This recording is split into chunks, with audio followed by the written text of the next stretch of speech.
Hello everyone, this is Jorge Diaz, President and Founder of Larry Jacob Internet Marketing and an Infusionsoft Certified Consultant.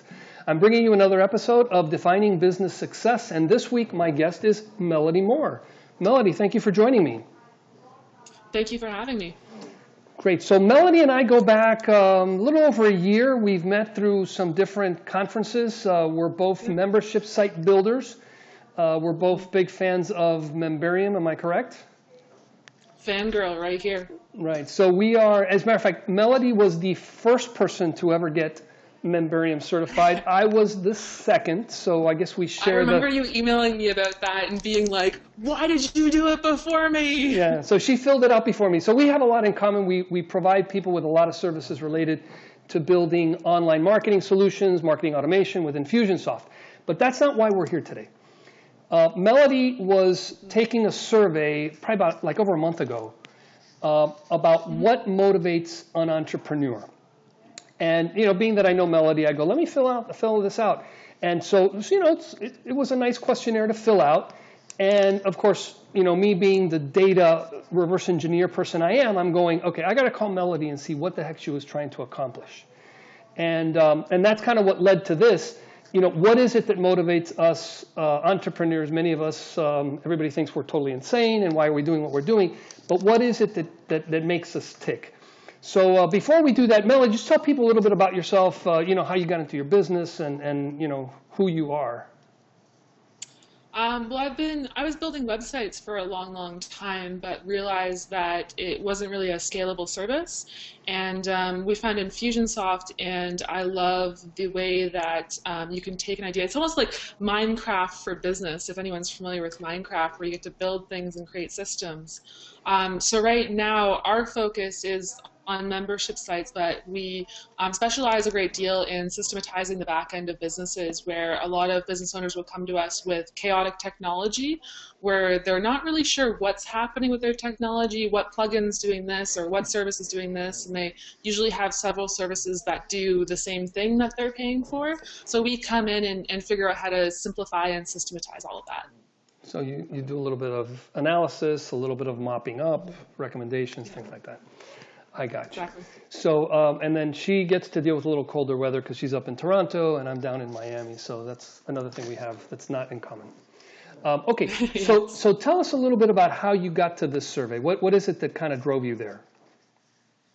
Well, as a business owner and also with working with other business owners, we typically work with female business owners, but I felt a big disconnect as I was looking at a lot of the marketing materials there were out there for business owners as far as educational materials, and a lot of them focused on this place of making $1 million or having like super fast cars or this big mansion, and I felt a pretty big disconnect towards this because I was like, oh, that's great, like I want to make sure that my bills are paid and I want to live abundantly, but that's not really my be-all, end-all, and I don't think that's really the be-all, end-all for my clients either, but I'm not really sure.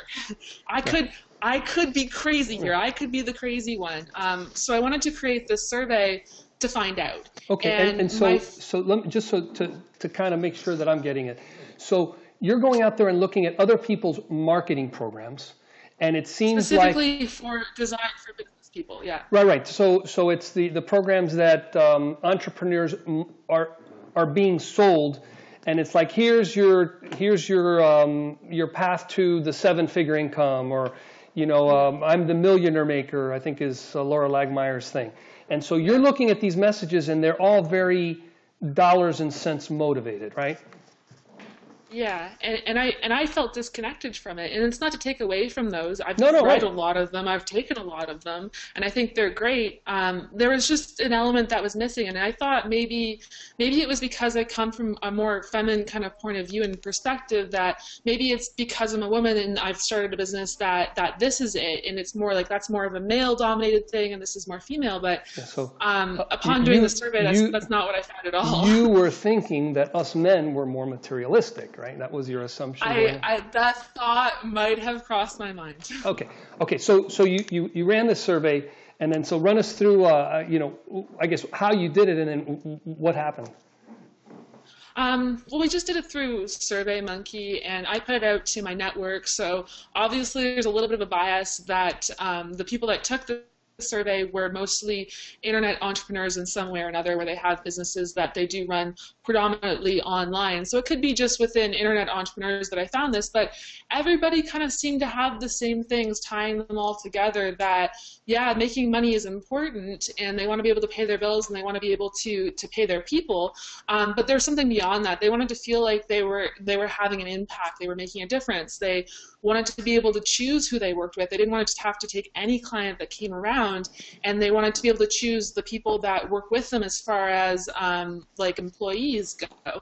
And that seemed to outweigh a lot of the monetary motivations. But to me, was like, hey, I'm not alone. This isn't just a me thing that I'm seeing here. Gotcha. So you did have a lot of people. So, I look at what again, and I can't remember how I filled out your survey, but, clearly I've got my youngest of 3 daughters going through college, so I can't ignore the dollars and cents part.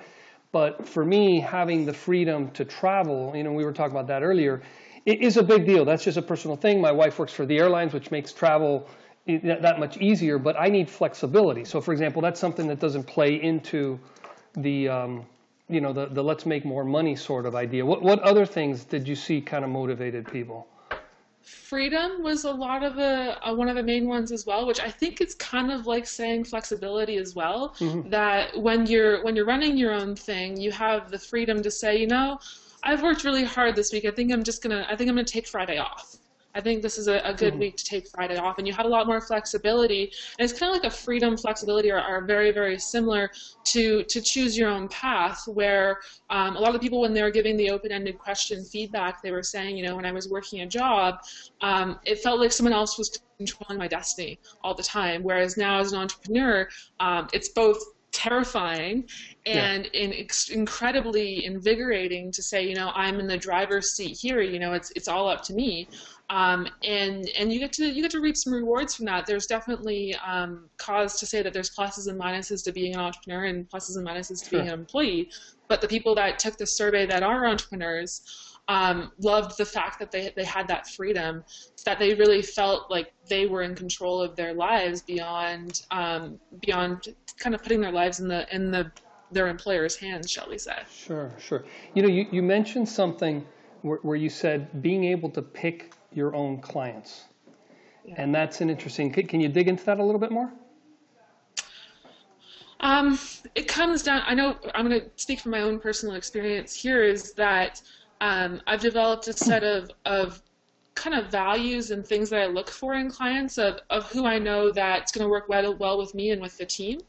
And previously, if I was working with a company, it was kind of up to them to say, if it was a tight month, then they'd be like, hey, this client's going to give us money, so you're gonna do the work for them. And there's not really a whole lot I could say. Sure. Whereas now, sorry, go ahead. Sure. Whereas now I have the freedom to say, okay, this client wants this service from us and we can provide this service, but I don't think that it's a good cultural fit as far as us being able to deliver. And I don't think that as a company we are a good fit for everyone. We have a very unique way of looking at business and a very unique way of going about projects. So being really centered in that and being able to stand behind that. And as the business owner now, that's my responsibility. To say, we're going to stand behind this, and we're still going to be able to pay everyone at the end of the month. And I personally find that I think that's so cool, and it always just seems to work out. Maybe it's getting a little wooey, but I find that when you decide on the kind of client that you want and the kind of work that you want to do, those kinds of clients tend to come your way. So yeah, it's interesting because you're pointing it out from the. If you have the luxury of being able to pick your clients and push away clients that you don't want to do business, meaning that you're doing so well, you have that luxury. Yeah, it is a luxury for sure. No, it is a luxury because sometimes it's kind of like, well, power bill, mortgage, sale, and sometimes you got to kind of suck it up and do it, and been there, done that. But right now I'm in the process of looking at next year's objectives. What am I, we're wrapping up 2016. What is 2017 going to have? How are we going to make ourselves, grow, increase? So I've got different goals. And then one of the things that my coach and I have been really focused on, as a matter of fact, this is one of the other episodes that I've recorded, is if you really understand who your target audience is, and the word I like to use is avatar. If you understand that person really well, you understand what it is that they want, and you can meet their need, you're actually doing them and yourself a big service. Mainly because there's an abundance of business out there. You've just got to figure out who those people are and how to match. But if you can put out a marketing program that attracts the people that you, first of all, best work with, and then hopefully that's who you most want to work with, that's it's great for you and it's great for the customer, right? But it takes a lot of courage to do. Totally. I recognize that it's. I mean, especially when you're first starting out, and I think when you're first starting out, you kind of have to take what comes a little bit. Yeah. But as you grow and refine, that it's definitely important to niche down a little bit. But it takes a lot of courage, because I remember. And I still have to do this, like saying no to clients is incredibly difficult, because they're like, here, I'm going to pay you to do this service. And you have to say, I don't think it's a good fit, and it's tough, and then you get that little bit of that thing in your tummy where you're kind of like, is this going to be okay if I say no to this? Am I going to be able to make payroll this month if I say no to this? So there's that gut reaction too. So it takes a lot of courage. Yeah, for me it's like my dad in the back of my head going, oh, you really have the luxury of doing that? It's almost like someone talking in your head. And but I tell you what, I took a big step last year in that I changed the top of my site used to say Infusionsoft Consultant and blah, blah, blah. And now it says membership sites. It's what we do. I remember talking about that with you. And I tell you what, it was scary to do that, because I was going, okay, I get X number of visitors to my site a month, and I get plenty of opt-ins as a result of that, and that's kind of part of my lead stream. You know what? It has not negatively impacted me at all. And again, I don't have the exact numbers. I'm still kind of finishing off the year.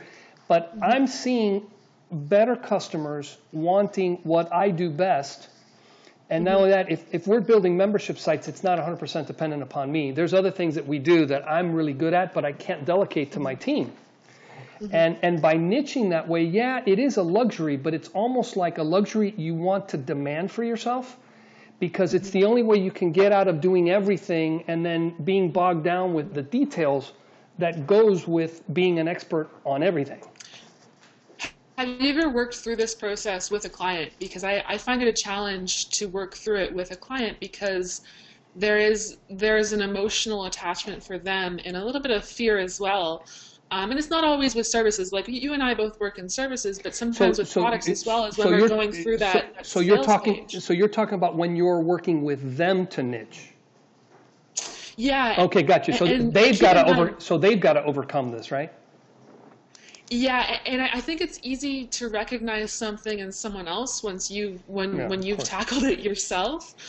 So I see it come up with clients, and we're, as I said before, we're systems and processes focused, so we need to get specific. I can't systematize everything.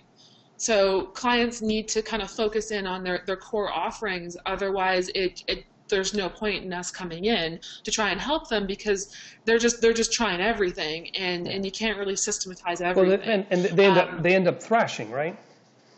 Yeah, and every time I've encountered this with a client where they've kind of stuck to their guns and they've said, no, we're gonna do it all, we're gonna try to do it all, and it's gonna be great, and you're gonna see it's every time, and I wish it was different. I really do, and every time they tell me that, I'm like, okay, I'm with you. I'm here for you. Let's go through this together.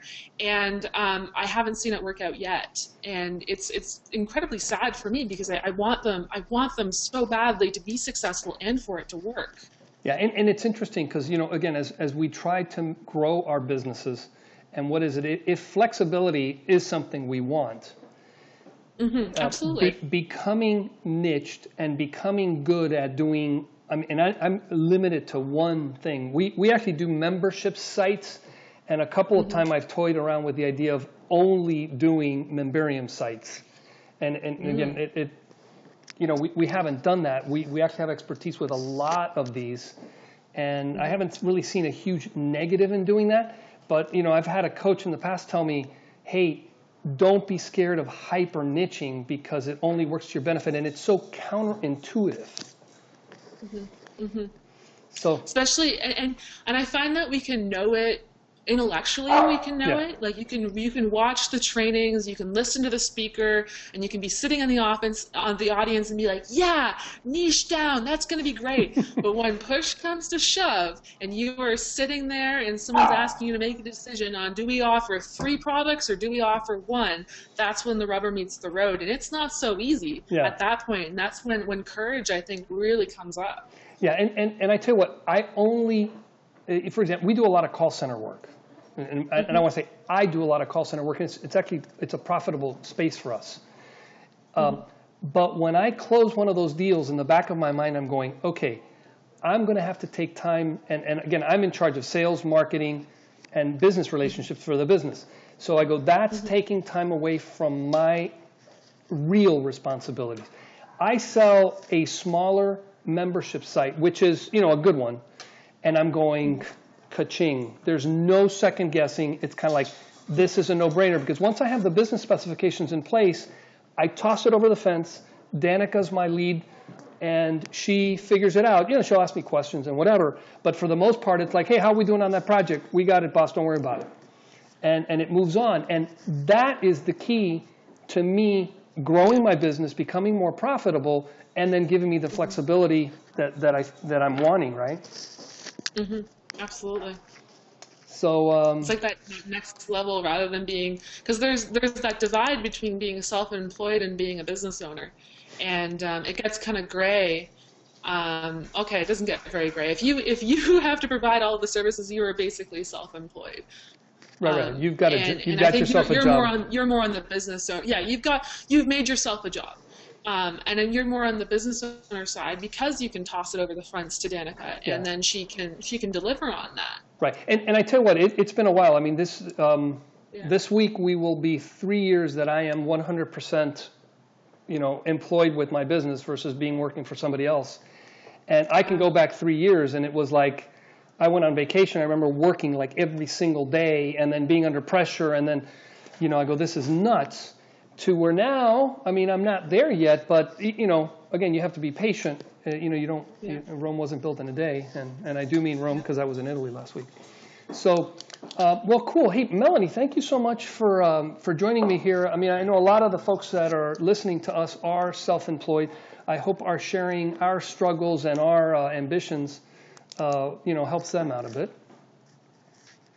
Pardon? Sorry. I hope our sharing with them, is helpful.